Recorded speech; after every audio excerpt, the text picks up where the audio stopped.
We have an absolutely historic meeting of the cinematic minds on today's episode of The Last Video Store. Joining me, Alexei on the show to talk about their favorite films in the style of an old school video store rental combo of one new release and two weeklies, followed by a bespoke customized pick recommendation based on their taste, is the guest, I'm saying the name right now, that movie guy himself, Marc Fennell. Yes, Marc Fennell is in The Last Video Store today.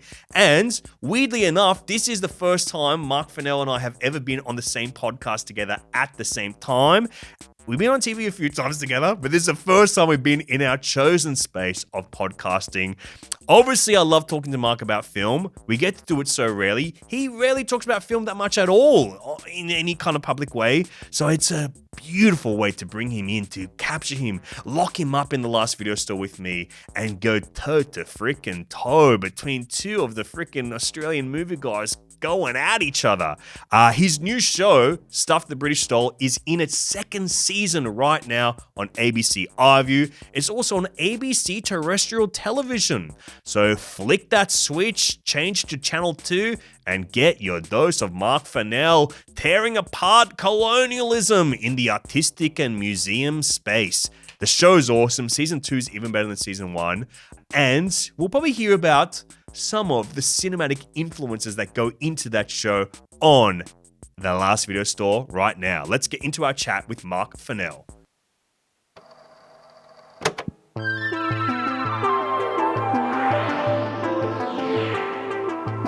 The Last Video Store.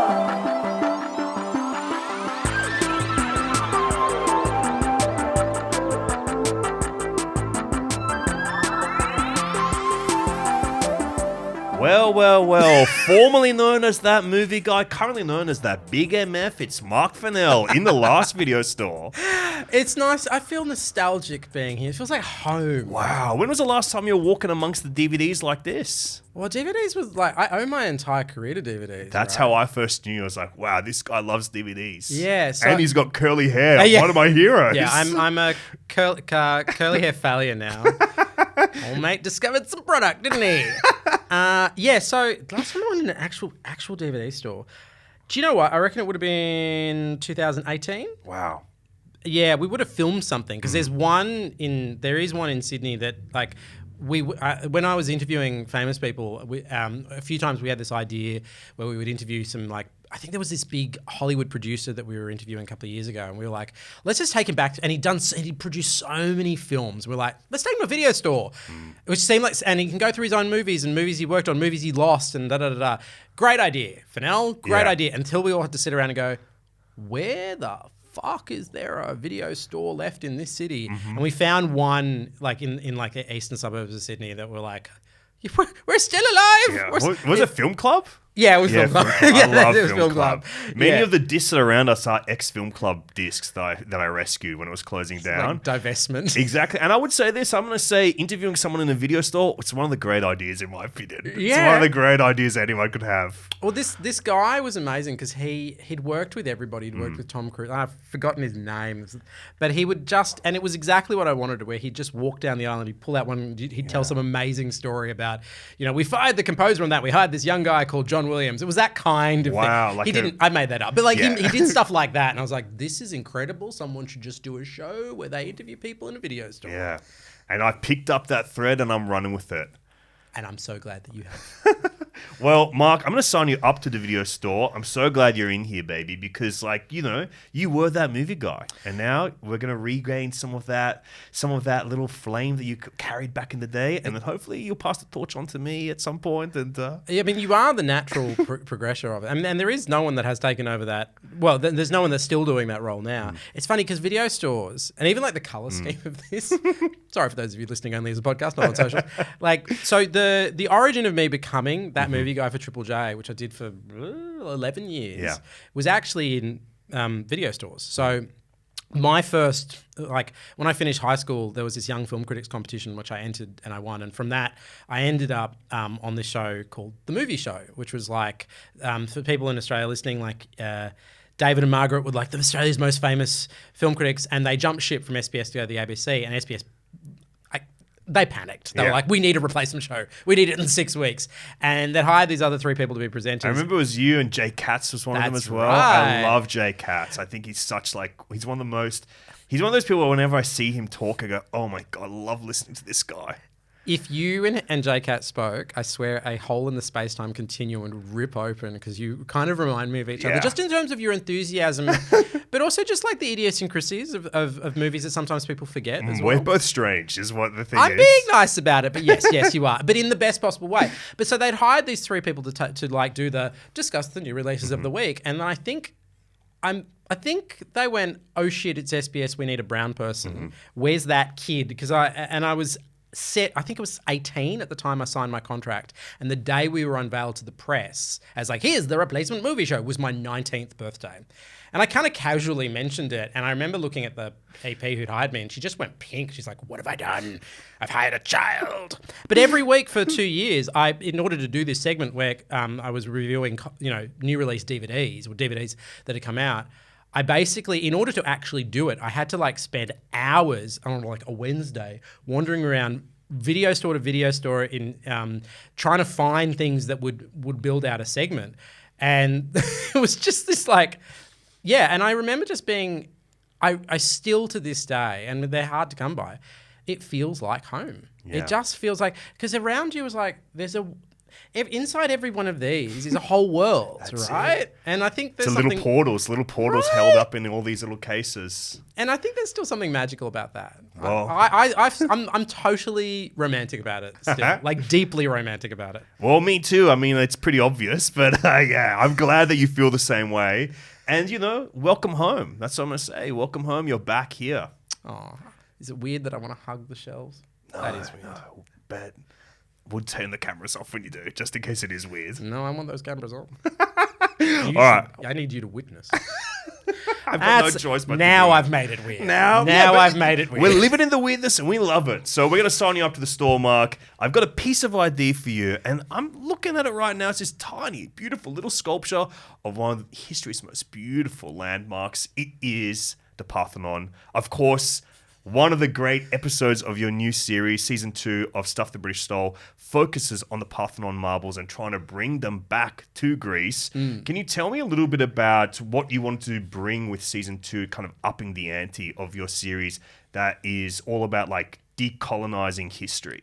It's funny because if you've never seen it before, Stuff the British Stole is a show where you take one object that was taken at some point in the history of the British Empire and you go back and you find out how it actually got there. Because usually objects that sit in museums and galleries have these like nice, very polite plaques that don't really tell you anything at all. But actually, if you scratch the surface on them, there's usually some often quite awful, but sometimes just genuinely interesting history. So it's a history mystery show. But actually, and it started off as a podcast and then eventually became this show. And this new season, we shot it in 11 different countries around the world. And the pitch at the beginning was always, this show is Indiana Jones in reverse.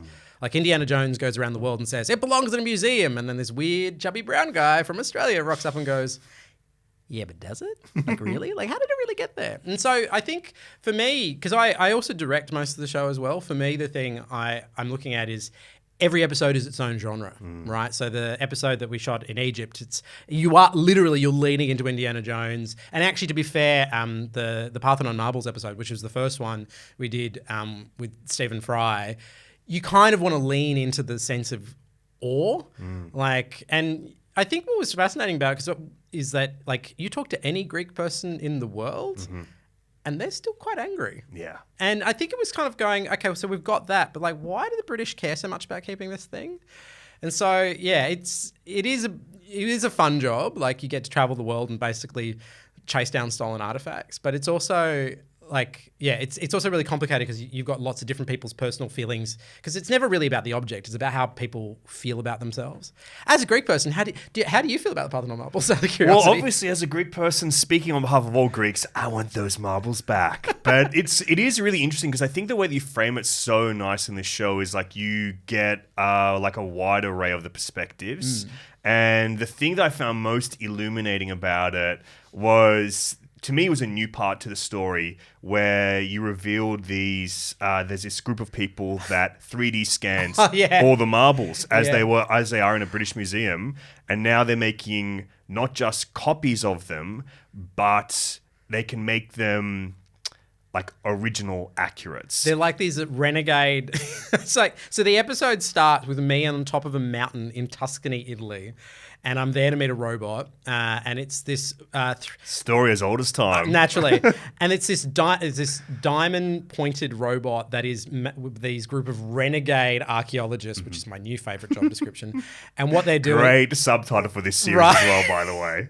And so what they're doing is they're using pristine Italian marble. And the thing that I didn't realize, so this mountain, you're going up the mountain, and it looks like it's snow-capped, right? Because there's all this white, but actually you get up close, it's not snow, it's exposed marble, right? And so this is where all this marble... As a Greek person, that is a turn on for me.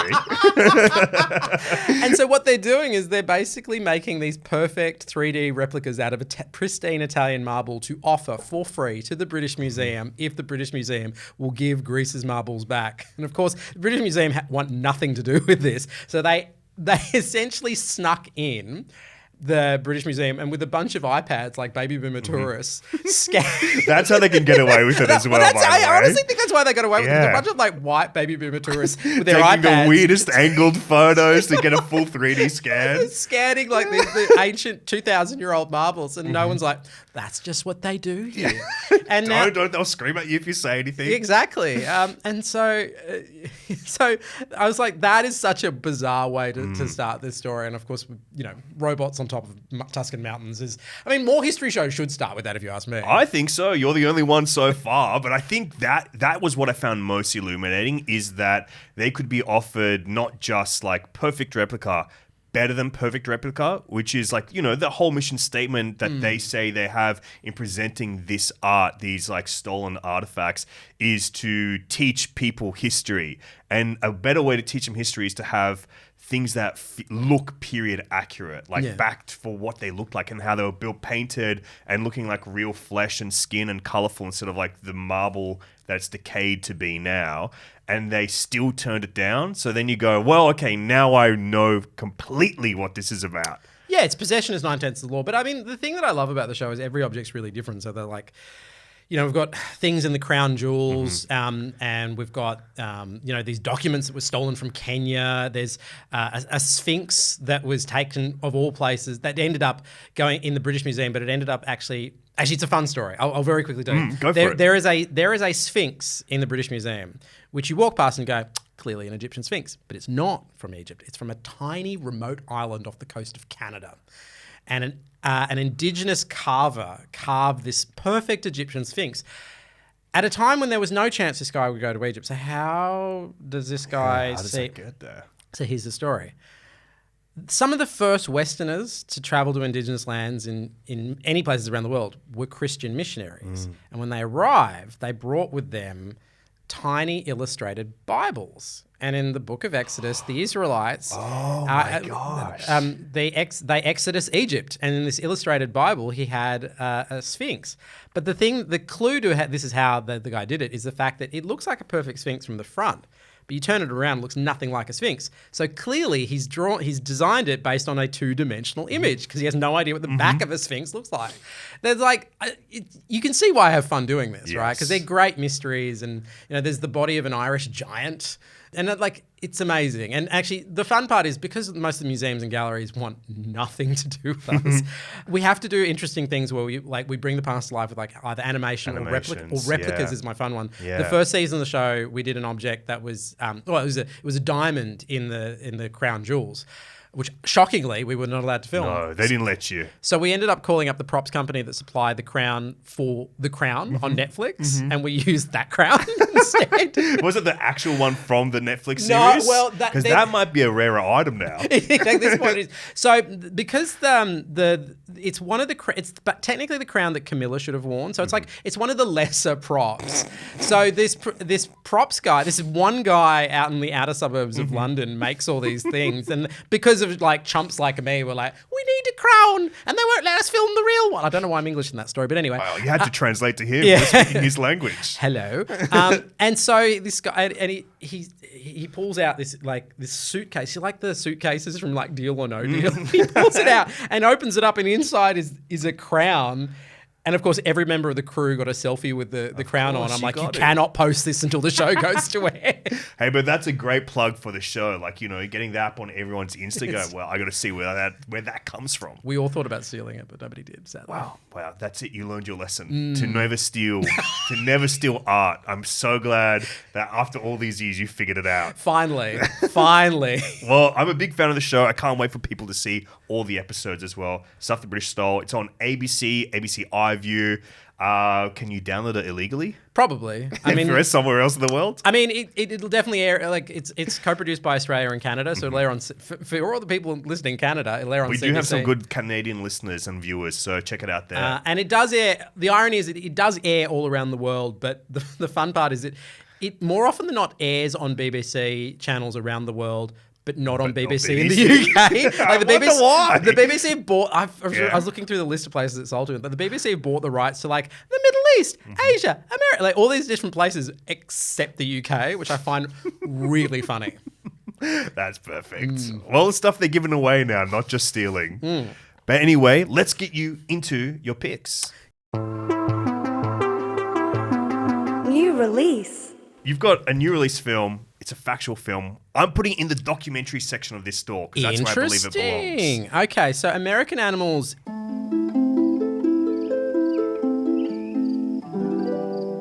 Documentary. Is one of my all-time favorite heist movies, right? So, and it is interesting because the guy who directed it, his last film, The Imposter, maybe not his immediate last film, but it was the film he made just before this. Yeah. Right? Okay, so to me that's a real one of my all-time favorite documentaries.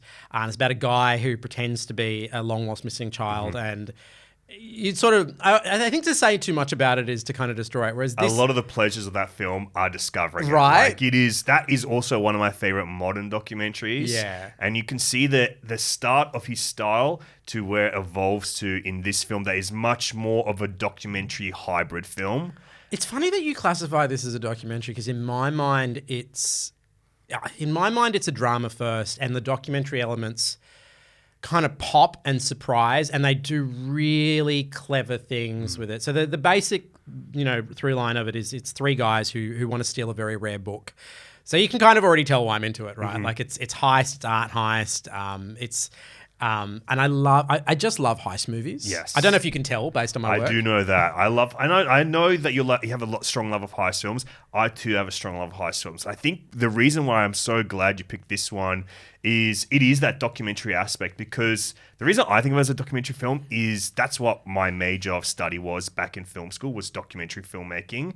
And for me, there was like this completely mind-opening lesson that I had very early on in like my study career, which was from the great Australian documentary producer Rachel Landers. She talked to me about documentaries using genre to communicate, and it's kind of shaped how I talk about film, is that idea of using genre as a language tool, because audiences are completely fluent in genre as a language. Yes. And so how you can access them is talking through genre. And documentaries, I think, is where you can see it the best, because it's telling something real, but presenting it to you through the entertainment of genre. And I think Bart Layton, the filmmaker of The Imposter, he uses thriller to communicate. 100%. And here it's a heist film, probably heist film first, then documentary hybridity throughout, where you see it unfold like a real movie, or in that kind of complex narrative structure of like a Tarantino, it's told in a kind of out of order sense.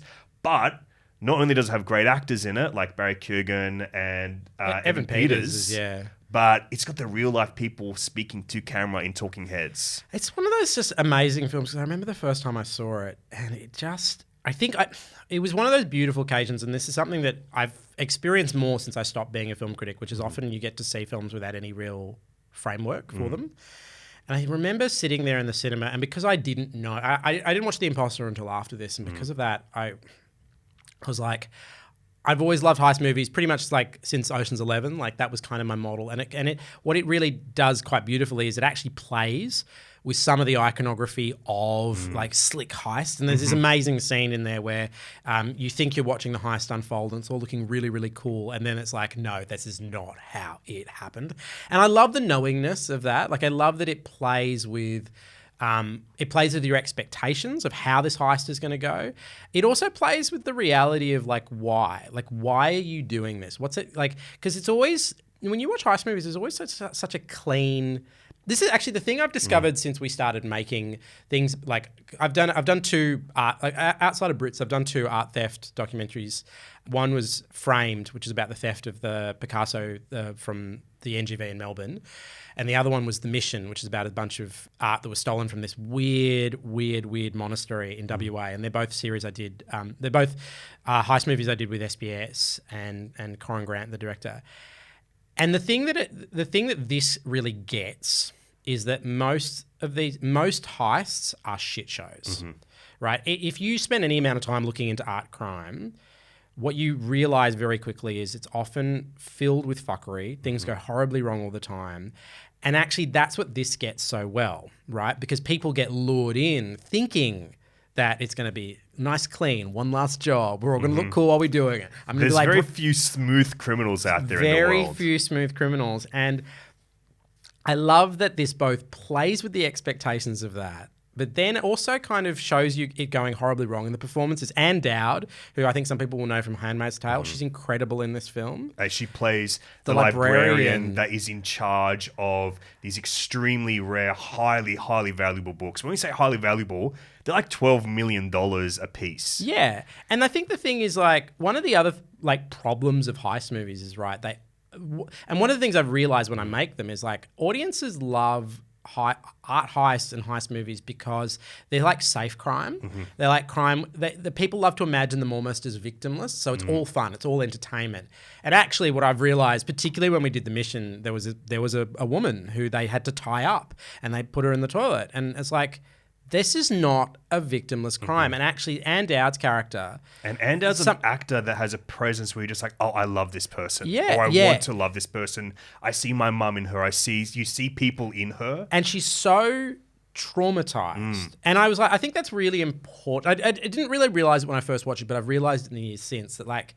The idea of it being a victimless crime is bullshit. And it's a lie perpetrated by heist movies. And what this one does so well is it demonstrates the absolute trauma of being in the so-called, fun crime. But also, I think its best moments, like by far, are actually all towards the end. When it goes horribly wrong, spoiler alert. And you actually... Spoiler alert for real life, by the way. Yeah, and you actually see the consequences on the real people. And there's a few great flourishes that I remember watching them and I think I literally sat there and I clapped. I watched a DVD. I'm not even in a cinema. I'm like, yes. Everyone should applaud for DVDs, by the way. I think that's it. There's this moment where the actors playing the actors and the real people almost pass in the street, or one drives past each other, and it's so like I love formal, like that kind of formal creativity. And when I do make films, I tend to like really formal frames or like really expressive camera movements. Like crisp cinema is the way I would describe it. Yeah, and I think there's a lot of the stylistic approaches that are taken in American Animals I liberally lift for other projects. And it's just this moment where it's all gone horribly wrong. They're all filled with regret, and it's almost like the real person is talking to the character. And so it's like, I think it's like a non-verbal scene even. It's just like, non-verbal. It's just, and I just remember just being like, this is so, because it's not just clever for clever's sake. I think that's the other thing with heist movies. Often they are just clever for clever's sake. It's like, or stylistic to be stylistic. Yeah, and I do it all the time. Of I'm course, guilty of it as a director in my own right. But I'm also just like, it hits like a gut punch. Because it uses style to express reality in those moments So and to kind of cleverly take done. away down that. Like for me, that moment, it begins, it's like the film has basically ended. We're in the epilogue of the film. Yeah. And you cut back to the talking head moments where you've seen all the real life people sitting in telling the story to the camera, and then you have like those stand by me text up on screen type thing of like what happened to these people left.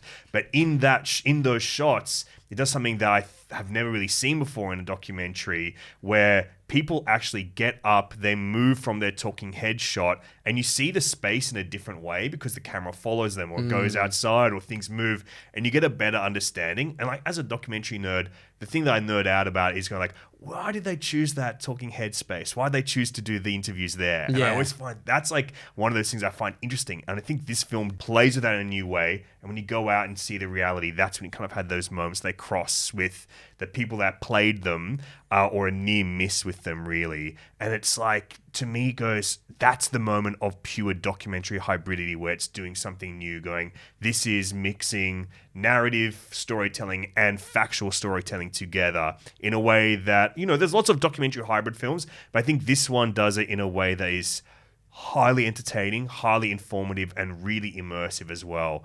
And a great way to introduce audience members to that idea of documentary hybridity. Just love it. And I would also say this, you were saying something that really struck me when it comes to heist films as a genre, talking about them as like victimless crimes. Yeah.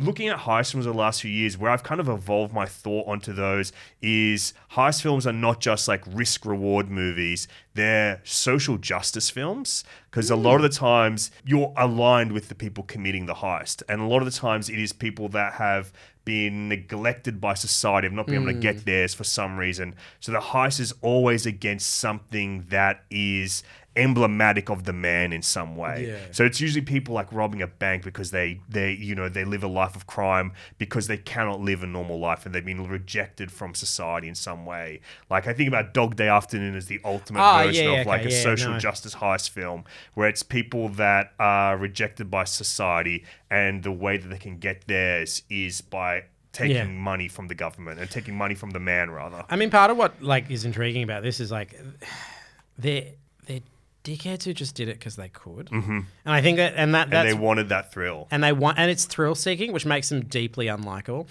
It's funny the thing you were saying before about that hybridity.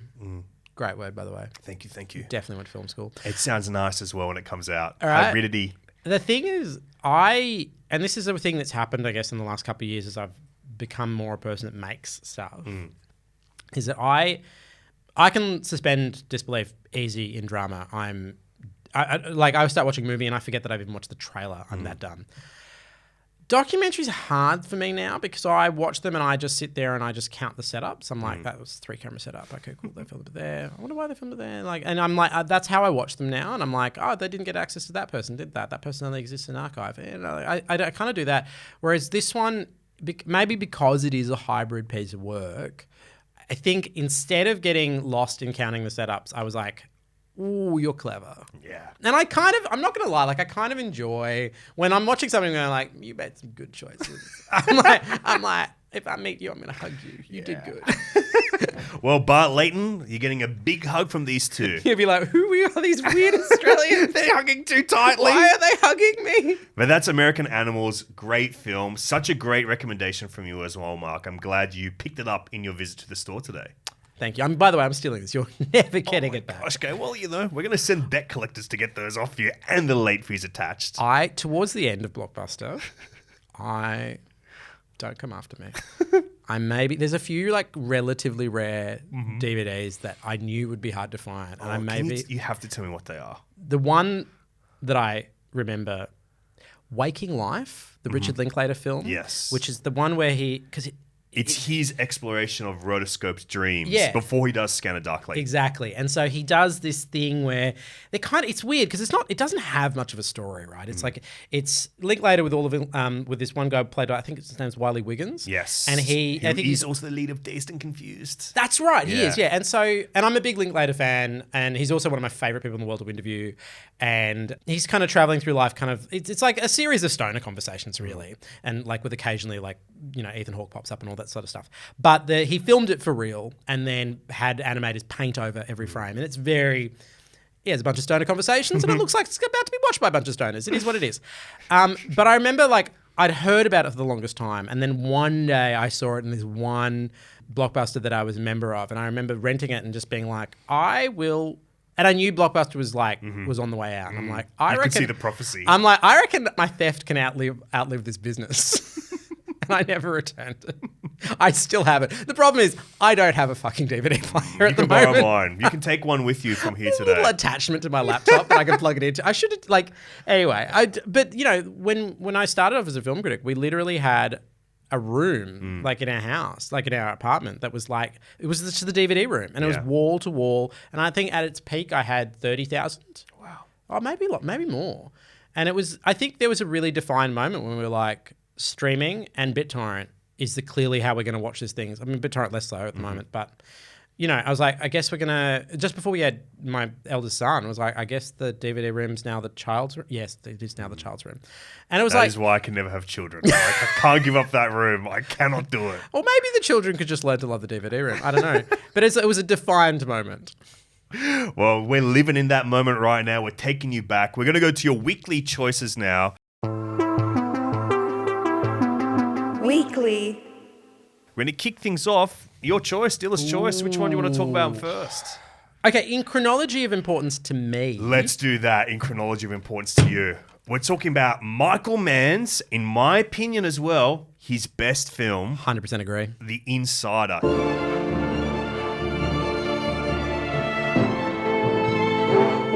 Drama. Tell me about why you picked this one off the shelf today. The year was 1999. Wow. Great year for film, great year for you. I was in year 9. I was a Maybe not a great year for you then. Year 9's a tough one for young boys. Year 9's bad. There is no bigger dickhead than a boy in year 9. But I had decided that year I was going to watch. I'd always kind of been interested in film, but that summer, the summer of 1999, I decided to go watch us every film. Just imagine Max Watch 20 playing in the background. I'm being swept up into a vortex right now. I decided I was going to watch every film nominated for an Oscar. And so I did. Watched, American Beauty. It was the year of Magnolia, another one that nearly made the list. And then I watched 3 films back to back at Fox Studios in Sydney, which was empty, an augur of things to come for Fox Studios. And at the I end... spent a lot of my life in that area, and it's got a lot of trauma in that place. Right. And then it was after several films already, right? Yeah. And then I saw The Insider. And The Insider, if you've never seen it before, is about a whistleblower in the tobacco industry played by Russell Crowe. And the producer for 60 Minutes, Al Pacino, who is trying to talk him into going on camera. Turns out in reality, the producer was not as important as the real people, but whatever. It's Al Pacino. Yeah, they got Al Pacino to play that character. He's going to become important in the film. Yeah, and it was really, I remember sitting there, and it's a lot of really... it's a lot of use of handheld, but really beautiful handheld. A lot of handheld just feels kind of messy and a lot of handheld, but particularly of that era, a lot of handheld felt kind of messy and lacking in form. The way Mann uses handheld is something else. It's it's still poetic, it's still beautiful, still wonderful frames, still great colors, still, really putting you points of view. I mean, the opening shot is what it looks like. The opening shot is inside. Imagine having a sack held over your head, and the camera's looking out from that. See the little Hessian partitions Yeah, through it. there it is. It's beautiful. And beautiful music. Lisa Gerardo, I think, had also done the vocal stuff for Gladiator. It did some of the music in this. And it's so funny because it is, I think, around about the same time that Gladiator came out. And I've always... I think it's the year after. Yeah. And I've always joked that on the underside of, Russell Crowe's Oscar for the Gladiator is like, this is actually for The Insider. And in retrospect, knowing what Kevin Spacey was like, we probably should have... No, anyway, I probably won't go there. But you know what I mean? Like, it's... I mean, I think Gladiator is an incredible film and an incredible performance, but The Inside is another level, man. Crowe, I mean, I got nothing but love for Russell Crowe. I think he's one of Australia's national treasures. Absolutely. And this performance... He's such a national treasure. He's in New Zealand who go, no, don't look it up. Don't look it up. Nothing makes you more of an Australian national treasure than being born in New Zealand.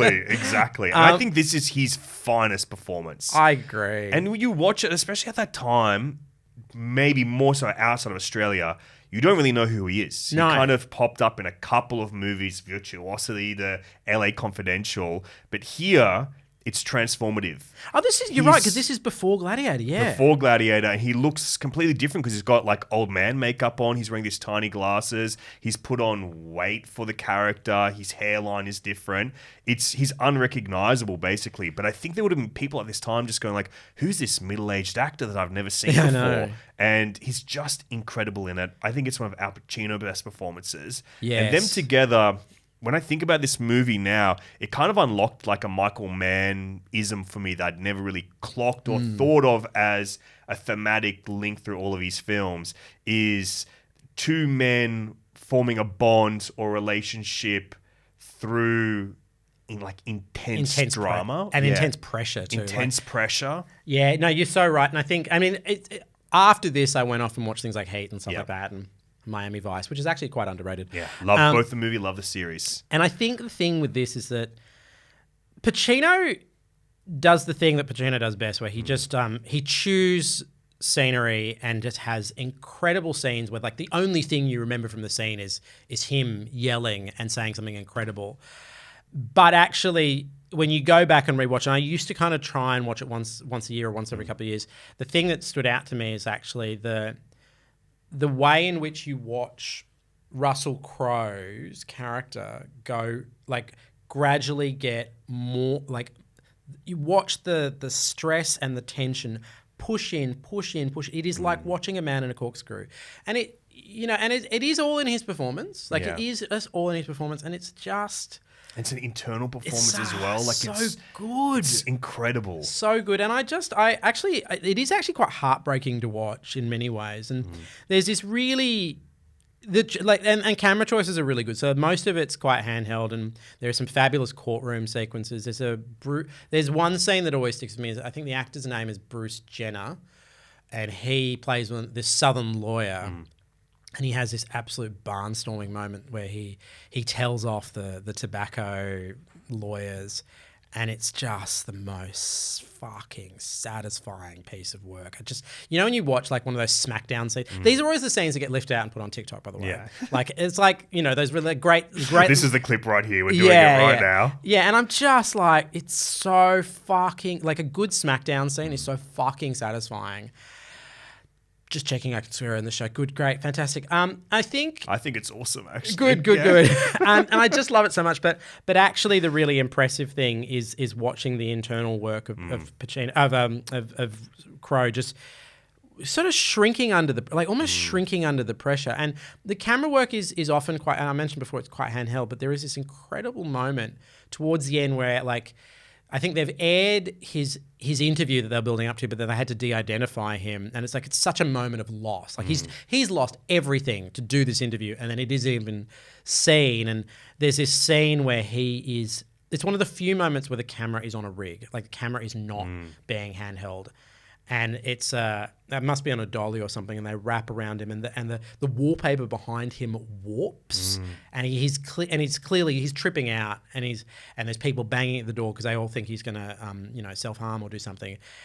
And even just the simplicity of that choice for everything else being handheld except for that, not everything, but most dip to surrealism, basically. It's just I have a soft spot for movies that dip to surrealism because actually this was a good era for it. So Magnolia, another good example of like normal film, fucking frogs. Yes. I would say I coined this term, I'm pretty sure it was me, the millennium mindfuck era of cinema. So it's like the 90s going to that 2000s. There are all these crazy films that are like trying stuff. Fight Club, The Matrix, yes. Vanilla Sky, Dark City. The movie that I can see is the next one coming up on your list. That's peak that. That may be the top of that mountain of all of those VHS tapes. Oh. But one more thing before we move on to The Insider, I'd love to say as well is I love you talking about the cinematography of this being handheld, because I think Michael Mann, he is one of the great, he collaborates with like the best cinematographers. Like he is one of those people. Is it Dante Spinotti? Who's this? Is it? Yeah. Or is it Storaro? No, it is. Oh, he's still got it. It's Dante Spinotti.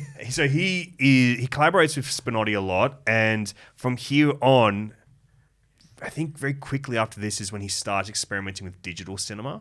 Yeah. Especially like Miami Vice, Public Enemies is a really weird experiment with it all. And I think it's like seeing him evolve and being like one of the masters who transforms to digital photography and finds new ways to capture images with digital photography. That's what I think he needs to be praised for. He's slightly ahead of the curve on digital, to be fair to him, because like I mean, Public Enemies, I was reviewing when Public Enemies came out, and it was something about the fact that you could the way in which where the technology was at that point, where it still looked like video, And I think in Miami Vice, you kind of get away with it, but in something that's a period piece, which is what Public Enemies is, Johnny Depp and Christian Bale and it's like Billy Crudup's in it. Yeah, that's right. So it's like it's a period movie. So it's about Dillinger, John that's Dillinger. It, John Dillinger. I remember watching it just being like, this is a slight disconnect between form and narrative, right? It's just not what we're used to, because when we think about period pieces, we think sepia, we think of The Godfather, or even just him film trying something grain. else. Yeah, exactly. Like, these things that we now go out of our way to add back in. Like even now, like he was already taking it out. He was taking it out. To be honest with what we're shooting with. Like I think the other film that I think it felt like a real disconnect between the style of how it was shot and actually what it ended up being is The Hobbit. Like The Hobbit. In part because we'd had 3 Lord of the Rings movies, which that established everything, the whole visual language, and then to go to the Hobbit, and because it was that weird experiment where they were working with high frame rate. Yeah, I think 48 frames per second. Yeah, which just to most human eyes just looks like camcorder. It looks like soap opera. It looks like sport. Yeah, it looked like Neighbours, and it was like, and your brain, it wasn't uncanny valley, but it was like not really processing that. And luckily the cameras are now progressed to a point where you can choose a lot more. You have much more control over the language, and but it is funny now. Like even when I direct Brits episodes, like one of the things that I like most is going into color grade and sound mix and being like, let's add fuck tons of grain. Yeah. I want this to feel like it was shot on 16 mil. Like, I don't have to deal with 16 mil, but I want it to look like you shot this in 1963. I want it to look like the Zapruder film. Let's make that happen. Let's do it. Yeah, and I like that you can do that now, but you are sort of like post adding in personality, and even though like the way digital cameras capture, the way light sits, the way color sits is fundamentally different to the way film works, we are always going to have this romance to the way it lands. And I think it's what film looks like to us. It's what feels cinema. You know? And actually the Insider, a big part of why I like it is actually it is film, and the way the light sits, and he does beautiful things with shadows.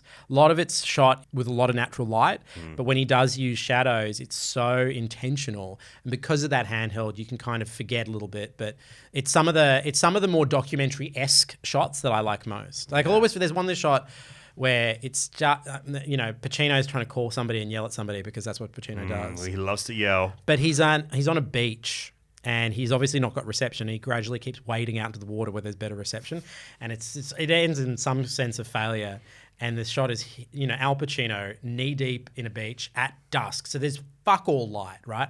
I don't know if they shot it day for night. I don't think they did. Because normally when you shoot, so if you've never seen it before, you shoot day for night. You shoot something in the day and then you grade it so it looks like it's night. Nighttime. It doesn't always work, but Rarely does it work. Rarely does it work. But you can't see a Hong Kong martial arts film without it. No, and not feel something special is happening. I've done it. I've shot Yeah. some scenes, and there's a bunch of stuff we shot in season 2 of Brits where we were shooting as the sun went down, and in the back of my mind, it's like, it's fine. I can grade my way through this problem. Anyway, to come back to this one shot, there's this one shot, and it's because it's widescreen. I think it's 2:35 ratio, so it's nice and wide.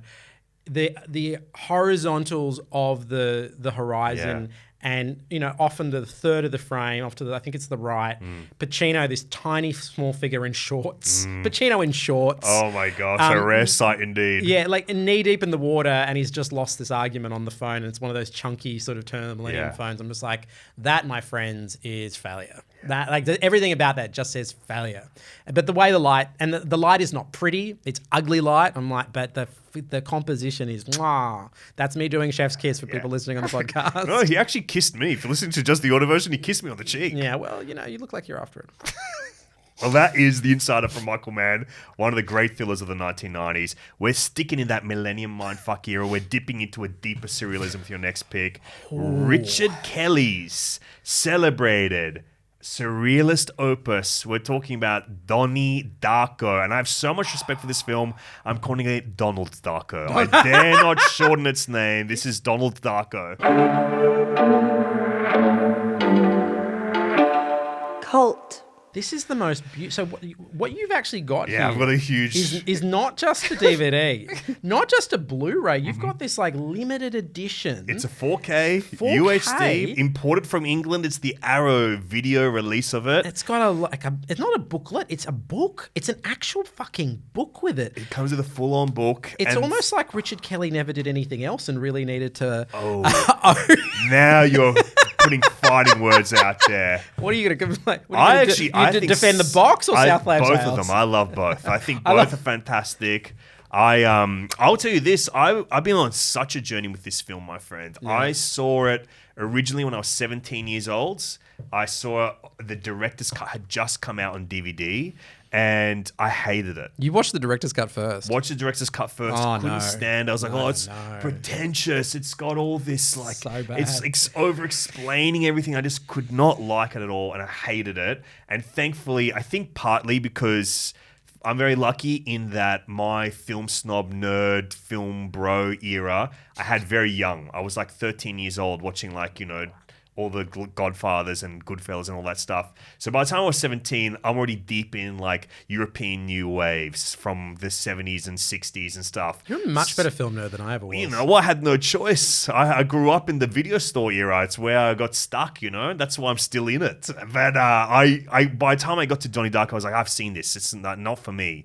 Then I always made fun of it as like it's that gateway film that people see and they can have the choice to walk through those gates and further explore cinema. It comes to people at a young age, turning point in their lives.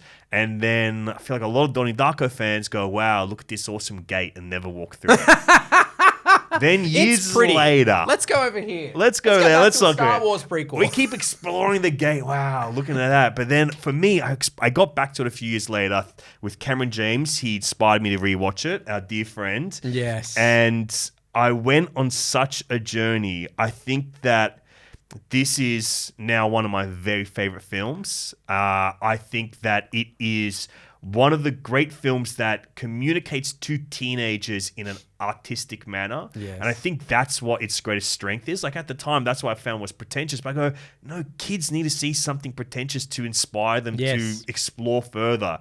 I think it's a perfect blend of like humor, the way they use this like 1980s aesthetic to speak to those kind of Spielbergian, Amblin feelings in a really dark and mature way. It does all of that like 20 years before Stranger Things starts capitalizing on it. Oh my God, I'd never really thought about the connective tissue between this and Stranger Things. My God, of course. Yeah, I just think this is a masterpiece, man. I'm in love with it. I owe my entire adult life to way. this film. Well, you walked through those gates. So let me tell you. So I watched this at a friend's house. I was a teenager. We started watching it at midnight at my friend Ben Young's house with a group of friends, and I think everyone fell asleep except for me from memory. And I was completely You were taken through that portal. Yeah, I don't know how old I was. And when did it come out? 2001. Yeah, so I was in year 11. Yeah. Right. So this is me. That's it. But the reason this changed my life is because as I was finishing high school. And in high school, everyone I went to in high school was like a mad music nerd. My close friends, they're all like, I'm really into emo or I'm really into whatever it is. And their whole personality was music. It's quite impenetrable if you can't get into it. So my thing was movies. I'm the movie guy, where it comes from. But at the end of high school, the Australian Film Institute ran a young film critics competition. And I entered reviewing this. And on the strength of that, which I ended up winning, is I went into FBI, the radio station in Sydney, said I can review movies. And from there, FBI becomes the movie show, becomes Triple J, becomes my entire life. Everything starts with Donnie Darko. Wow. So this is it. Like this is patient zero for me. And what was it then that grabbed you? I think. I mean, it's funny because you've probably picked it better than I probably ever have at the time. And I should go back and... Mate, it took me 15 years to get there, though. Actually, now that I think about it, when I did the screen test for the movie show, I reviewed this. Oh. Yeah, wow. I've got a VHS of that screen test somewhere. If you're hinting towards it, no, you can't have this freaking copy, Mark. You can't keep this one. I mean, who are you? Fucking Blockbuster. I stole from you once before. I'll steal from you again. No. Okay. So what did it? Okay. Yes. You've hit so many nails on so many heads. You're practically a carpenter. I think it was about, yes, it's a teenage point of view. And if you've never seen it before, I guess the simplest definition of it is a mentally unwell teenager in the 1980s starts seeing a 6-foot-tall rabbit and time starts bending and reality starts bending around him. Mm-hmm. Beautifully put. Still got it. Yeah. Why is it always a rabbit as well? Like Harvey's always a rabbit. It's always a big rabbit. Yeah, and it, I think obviously there's the Lewis Carroll Alice in Wonderland connective tissue there. But it's the music, it's the mystery, it's young Jake Gyllenhaal looking sad in a hoodie. It's God, you would look great in a skeleton tracksuit underneath a grey hoodie, mate. Still time. Halloween is not that far away. And it's like, I think, okay, so this is why I think it meant so much to me is every time because it's sufficiently opaque and vague, and because it doesn't give you many answers, every time I watched this film, I thought it was about something else. And it's rare for films to kind of give of themselves that way, where like they're sufficiently weird that like one time I'd be watching and be like, oh yeah, no, it really is a time travel film. The next time I'm like, no, this is actually about mental health. Or the next time I'd be like, this is something else. And I think it's like good music or good wine or good other things that pretentious here, it reveals itself over time. And it also, you bring your own baggage to it. Yeah. Right? And it, in a way that the only comparison I can make is to like wine. You bring your own palate to it, and then it chooses to reveal a different part of itself. Until you get to the director's cut, even this movie couldn't just be ambiguous forever. And I think the problem with that is that part of its success is that it doesn't give you everything, so you have to bring a piece of yourself to put it together. Exactly. And the problem with the director's cut is that it filled in the gaps that you had put there yourself. And in doing so, it's a rejection of you. Like when you go back to direct, if you've got an audience of people that like, I've filled it up with my own theories, my own ideas, my own emotions, my own childhood, they are now your film. Yeah, they're the little bits of connective tissue that hold this all together. But then if you come in with a director's cut and like, what you're doing is you're kicking those things out where you're going, your thing was a bit shit. Here's my connective tissue. That is why people have such an emotional response to shit new versions of things. It's because actually what you've done is you've taken something that people have filled with themselves and you've rejected them. And that is a psychological thing that carries over into a whole bunch of other genres. It's a big part of why... You just turned a big audience of Star Wars fans into dust right now. Well, that's exactly where I was going, because I'm like, I think, I really like how they've taken... So people like to hang shit on like cinematic universes right now, because obviously Marvel's created something, and now, Star Wars is one that is now a full-blown cinematic universe beyond. And I think I understand why people hang shit on it, but I quite like it, because to me, the genius of Star Wars is that it was sufficiently porous that you could mean a lot of different things, and you could let it be, you could fill it with your own childhood imagination. I think they've probably worked out now where to push that forward and where not to push it forward. Yeah. I think some of the reactions that fans give to Star Wars is fucked beyond all belief, because the sense of ownership actually becomes quite toxic. Whereas the best kind of fan you can be of a universe like that is like, show me the bits I didn't expect. Show me things I don't know. Expand the universe of what this thing can be. I think a lot of people are afraid of exploring, though. I think that's it. Like they want what they want, and they want something familiar. And when those things that are already familiar change a little bit, they can't handle it. And that's what I always try to inspire with the way that I talk about film, is to go, no, encourage exploring. Yeah. Encourage going past your limits. And Donnie Darko is the one that did it for me too, to go back and go, okay, meet it on its level, meet it on a different level. Meet it on its level. And seeing it, I think it was for me, recontextualizing it as a teen film was like where I go, oh, okay, this is clever because it's speaking to teenagers in a language they maybe don't know yet. And the only other film that I would say does that is Francis Ford Coppola's Rumblefish, where he made an art house film for teenagers and communicates to them intelligently through symbolism and thoughtfully. I think these are the only two films that I think do that beautifully for teenagers. It's funny because in my mind, even though it's not, on the face of it, it's not that, I do think Fight Club has become that for a certain generation. And not always in altogether healthy ways, to be fair. It's interesting, like, they're both films that come out in a similar period, and people kind of fill those films up with their own personalities, and also they've become super quotable. They've become part of a sort of a lexicon of a particular period in history. But then to the point that, like, it's actually an interesting test case and two directors who handle it quite differently. Richard Kelly goes back and does this director's cut and, fucks it. It's funny because I've interviewed him years ago, and I must have interviewed him when the director's cut came out. Yeah. I was like, It's a DVD classic for a reason. Yeah, I don't think I said anything to that effect, but I was mostly curious as to his why. Yeah. And I can't remember what he said. But whereas Fincher, obviously Fight Club has been taken on, and it kind of forms the backbone of a lot of sort of toxic masculinity.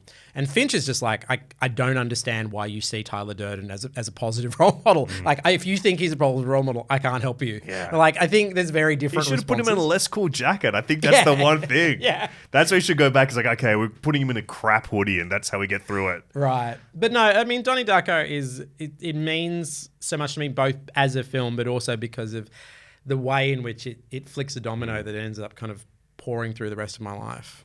Wow. Thank you to Domino's, the product, and the pizza for bringing Donnie Darko together for many, many people. Well, it's come to We that. did have Domino's that night. Of course. I swear we did. You said it was a childhood sleepover. I'm imagining the Domino's box right there. I think we definitely had Domino's. How are you doing? Are you magic? I am. I'm you a 85% wizard? Greek, 15% psychic, mate. That's how I work. Are they mutually exclusive? Oh, yeah. Yeah. Two different parts of my family came together for that one. Sure. But only one of them saw it coming. Well, maybe not. Staff pick. We're going to that part of the show where we're at our staff picks recommendation, when I'm going to bestow upon you, based on your taste and our conversation here, a movie recommendation that I think you will like. And because, you and I are cut of the same cloth, I feel like this episode will be listened to by many distributors. So I'm going to give you a recommendation of a film that I just saw at the Sydney Film Festival that I want people to release in Australia. Oh, I know what you're about to pick. It's a movie called Ballomania.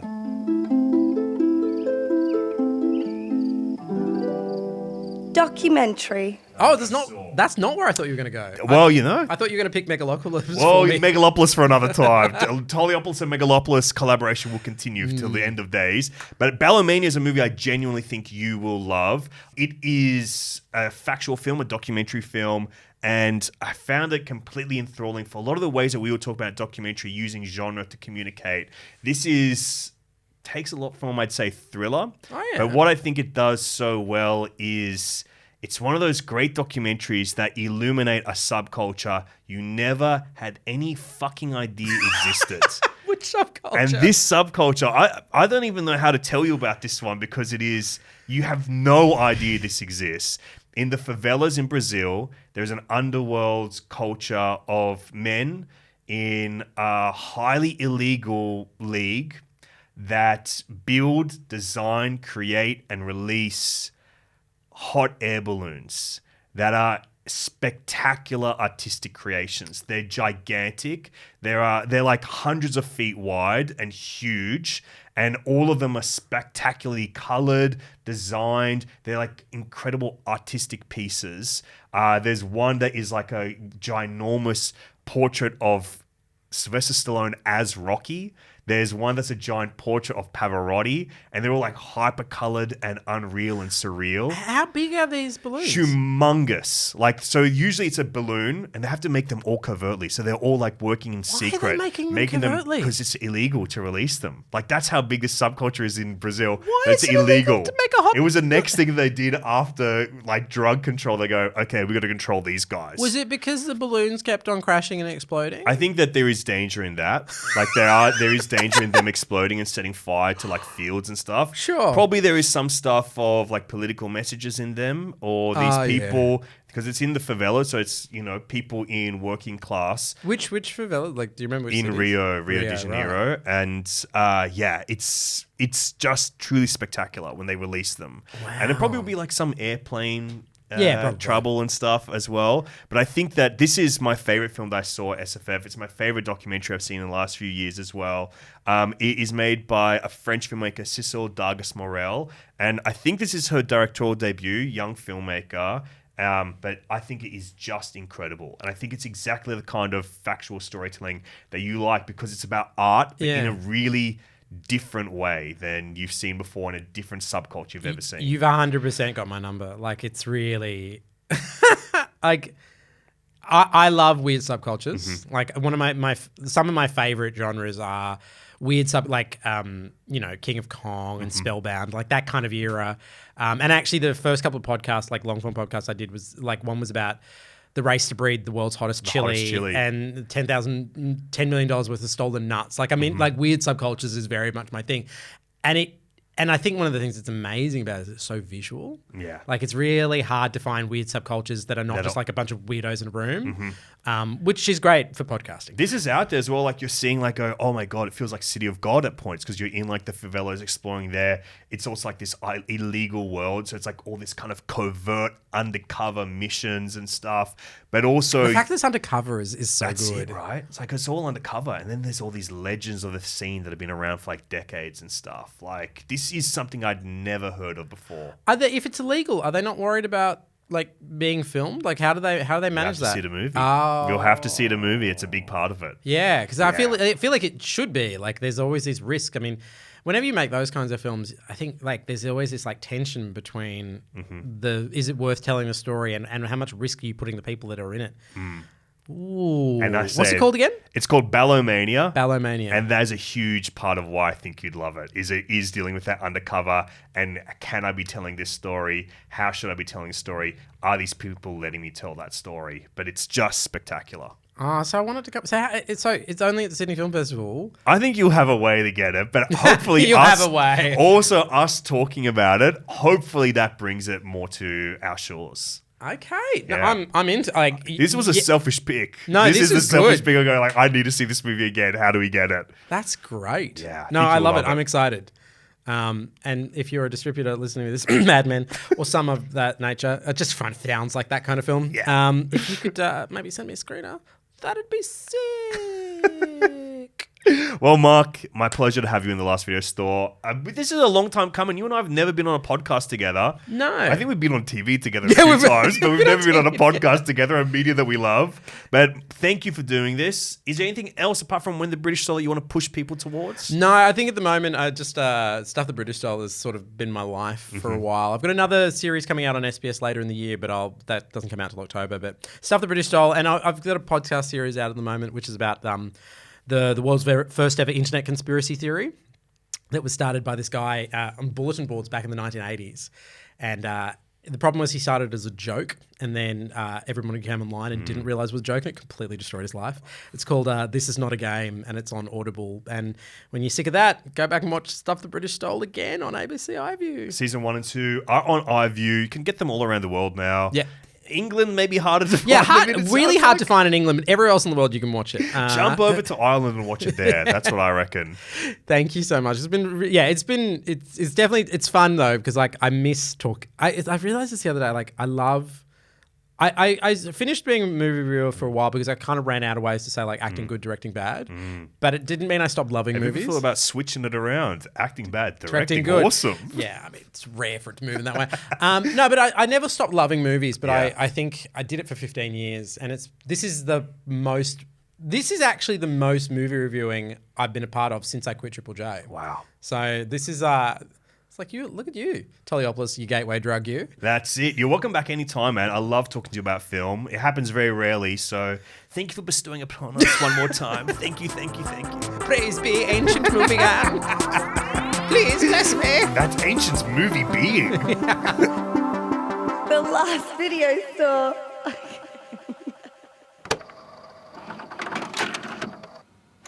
how wonderful it was to go toe-to-freaking-toe with that movie guy himself, Marc Fennell. Great to finally talk to him about films on the record, no off-the-record stuff. We did it on camera, in video, on audio podcast. And what wonderful picks from Marc. American Animals, his new release film, is available for VOD rental, so check it out. I highly recommend it. I think you would dig that movie. Then we've got Donnie Darko. Truly, Donnie Darko.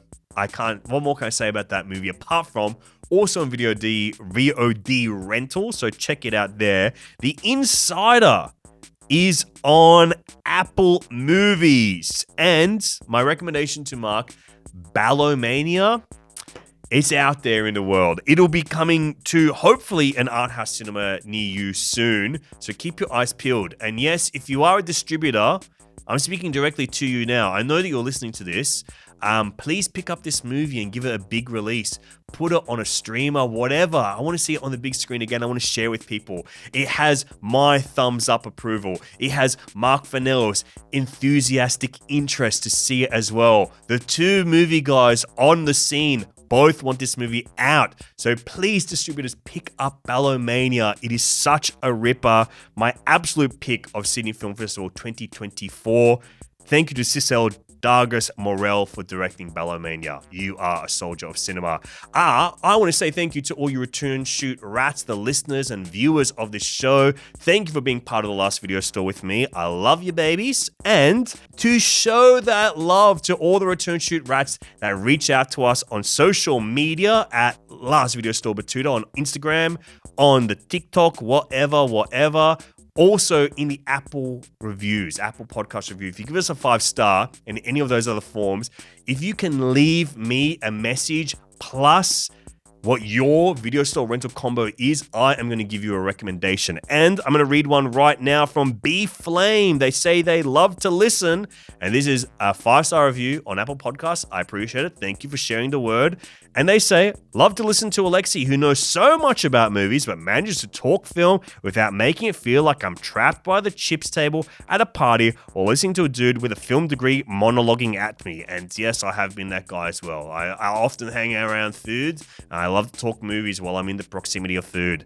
Love to hear him put all the pieces together to make the bespoke recommendation for each guest. Have started my movie to watch list and ticking off a few already. Their combo would be Everything, Everywhere, All at Once, The Big Sick, and Moonrise Kingdom. You know what I'm thinking here? My recommendation for you, it is kind of in that sweet childhood love space that I think Moonrise Kingdom does so well, and kind of in that cute style of Wes Anderson.